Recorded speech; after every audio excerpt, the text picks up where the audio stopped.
তামাক নিয়ন্ত্রণে আইনের দুর্বলতা দূর করে সংশোধনের উদ্যোগ নেওয়া হয়েছে। শিগগিরই তোলা হবে মন্ত্রিসভায়। সকালে রাজধানী বঙ্গমাতা কনভেনশন সেন্টারে বিশ্ব তামাকমুক্ত দিবসের অনুষ্ঠানে এই তথ্য জানিয়েছেন স্বাস্থ্যমন্ত্রী ডাক্তার সামন্তলাল সেন। তিনি জানান, তামাক নিয়ন্ত্রণে বিদ্যমান আইনে 5টি সংশোধনী প্রস্তুত করা হয়েছে। দেশে 3 কোটির বেশি মানুষ নানা ধরনের তামাক ব্যবহার করে থাকে।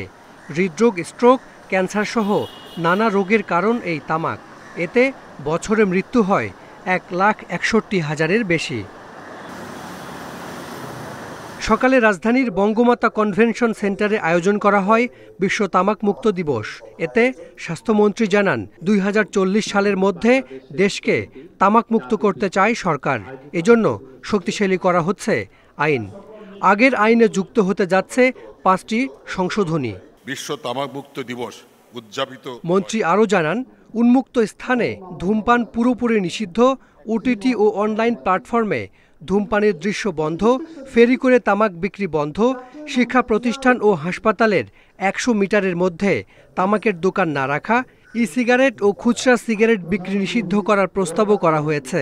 প্রস্তাবগুলির বিষয়গুলি নিয়ে আইনটি সংশোধন হলে দেশকে 2040 সালের মধ্যে তামাক মুক্ত করা সম্ভব বলে আমি আশাবাদী।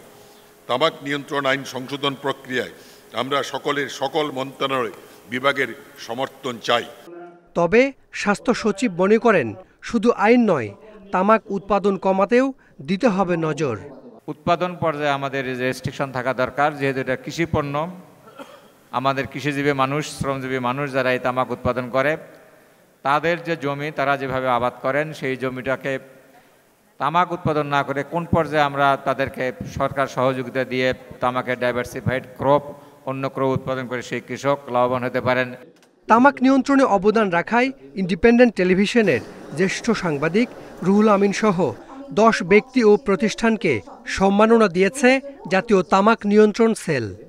আয়োজিত আজকের অনুষ্ঠানে আপনাদের হাসান মিসবাহ, ইন্ডিপেন্ডেন্ট নিউজ, ঢাকা।